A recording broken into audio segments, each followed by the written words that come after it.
जिसने मन को जीत लिया है उसने पहले ही परमात्मा को प्राप्त कर लिया है, क्योंकि उसने शांति प्राप्त कर ली है। ऐसे मनुष्य के लिए सुख दुख, सर्दी गर्मी और मान अपमान एक से है। जो दान कर्तव्य समझकर बिना किसी संकोच के किसी जरूरतमंद व्यक्ति को दिया जाए वह सात्विक माना जाता है। ईश्वर, ब्राह्मणों, गुरु, माता पिता जैसे गुरुजनों की पूजा करना तथा पवित्रता, सरलता, ब्रह्मचर्य और अहिंसा ही शारीरिक तपस्या है। भगवद गीता के अनुसार नरक के 3 द्वार होते हैं, वासना, क्रोध और लालच। भविष्य का दूसरा नाम है संघर्ष। हे अर्जुन, परमेश्वर प्रत्येक जीव के हृदय में स्थित है। हे अर्जुन, जो बहुत खाता है या कम खाता है, जो ज्यादा सोता है या कम सोता है, वह कभी भी योगी नहीं बन सकता।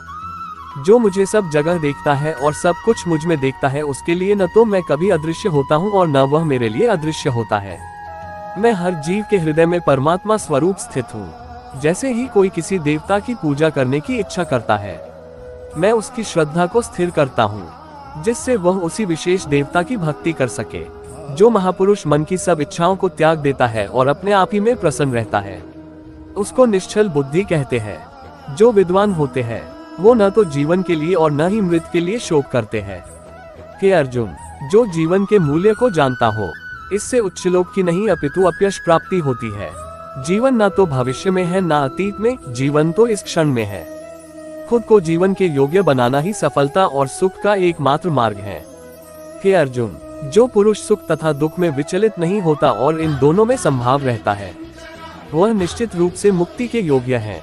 जिस प्रकार मनुष्य पुराने कपड़ों को त्याग कर नए कपड़े धारण करता है, उसी प्रकार आत्मा पुराने तथा व्यर्थ के शरीरों को त्याग कर नया भौतिक शरीर धारण करता है। हे अर्जुन, तुम्हारे तथा मेरे अनेक जन्म हो चुके हैं। मुझे तो वो सब जन्म याद है, लेकिन तुम्हें नहीं। जो कर्म को फल के लिए करता है, वास्तव में ना उसे फल मिलता है, ना ही वो कर्म है। कर्म करो, फल की चिंता मत करो। फल की लालसा छोड़कर कर्म करने वाला पुरुष ही अपने जीवन को सफल बनाता है।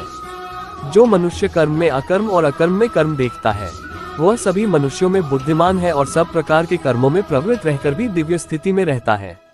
गुरु दीक्षा बिना प्राणी के सब कर्म निष्फल होते हैं। अपने अपने कर्म के गुणों का पालन करते हुए प्रत्येक व्यक्ति सिद्ध हो सकता है। यज्ञ, दान और तपस्या के कर्मों को कभी त्यागना नहीं चाहिए, उन्हें हमेशा संपत्र करना चाहिए। हे अर्जुन, जो बुद्धि धर्म तथा अधर्म, करणीय तथा अकरणीय कर्म में भेद नहीं कर पाती, वह राजा के योग्य है। जो पुरुष न तो कर्मफल की इच्छा करता है और न कर्मफलों से घृणा करता है, वह सन्यासी जाना। जो मनुष्य अपने कर्मफल प्रति निश्चिंत है और जो अपने कर्तव्य का पालन करता है, वही असली योगी है। मनुष्य जो चाहे बन सकता है, अगर वह विश्वास के साथ इच्छित वस्तु पर लगातार चिंतन करे तो। मेरा तेरा, छोटा बड़ा, अपना पराया, मन से मिटा दो, फिर सब तुम्हारा है और तुम सबके हो। जो हुआ वह अच्छा हुआ, जो हो रहा है वह अच्छा हो रहा है, जो होगा वो भी अच्छा ही होगा। अगर कोई प्रेम और भक्ति के साथ मुझे पत्र, फूल, फल या जल प्रदान करता है तो मैं उसे स्वीकार करता हूँ। जिसने मन को जीत लिया है उसके लिए मन सबसे अच्छा मित्र है, लेकिन जो ऐसा नहीं कर पाया उसके लिए मन सबसे बड़ा दुश्मन बना रहेगा। मैं ही लक्ष्य, पालनकर्ता, स्वामी, साक्षी, धाम, शरणस्थली तथा अत्यंत प्रिय मित्र हूँ। मैं सृष्टि तथा ब्रह्मांड, सबका आधार, आश्रय तथा अविनाशी बीज भी हूँ। जब भी और जहाँ भी अधर्म बढ़ेगा, तब मैं धर्म की स्थापना हेतु अवतार लेता रहूंगा। भक्तों का उद्धार करने, दुष्टों का विनाश करने तथा धर्म की फिर से स्थापना करने के लिए मैं हर युग में प्रकट होता हूँ। जो लोग निरंतर भाव से मेरी पूजा करते हैं, उनकी जो आवश्यकताएं होती है उन्हें मैं पूरा करता हूँ और जो कुछ उनके पास है उसकी रक्षा करता हूँ।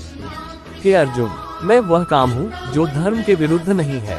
हे अर्जुन, जो मेरे आविर्भाव के सत्य को समझ लेता है, वह इस शरीर को छोड़ने पर इस भौतिक संसार में पुनर्जन्म नहीं लेता, अपितु मेरे धाम को प्राप्त होता है।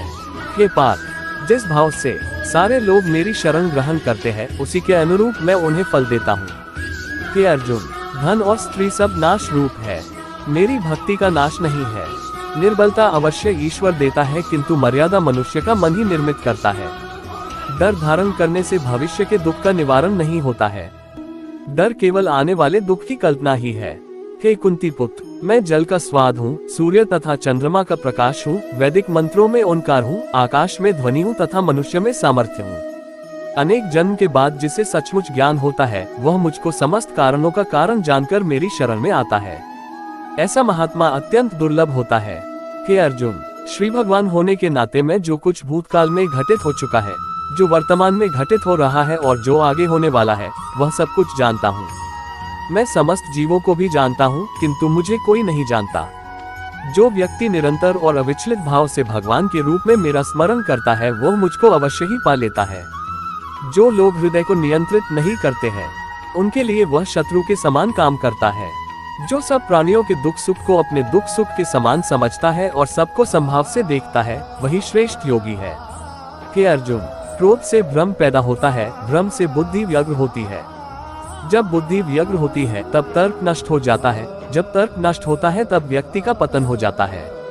प्रत्येक बुद्धिमान व्यक्ति को क्रोध और लोभ त्याग देना चाहिए, क्योंकि इससे आत्मा का पतन होता है। जिसने जन्म लिया है उसकी मृत्यु निश्चित है और मृत्यु के पश्चात पुनर्जन्म भी निश्चित है। जो लोग भक्ति में श्रद्धा नहीं रखते वे मुझे पा नहीं सकते, अतः वे इस दुनिया में जन्म मृत्यु के रास्ते पर वापस आते रहते हैं। हे अर्जुन, मैं ही गर्मी प्रदान करता हूँ और बारिश को लाता और रोकता हूँ। मैं अमर हूँ और साक्षात मृत्यु भी हूँ। आत्मा तथा पदार्थ दोनों मुझ ही में हैं। भगवत गीता के ये कोट्स आपके जीवन में गहरा प्रभाव डालेंगे और इनसे आपका जीवन भी बदल जाएगा। अगर आपको ये पोस्ट पसंद आया हो तो इसे आगे शेयर जरूर कीजिएगा। हम आपके लिए ऐसे ही ज्ञान के आर्टिकल लाते रहेंगे।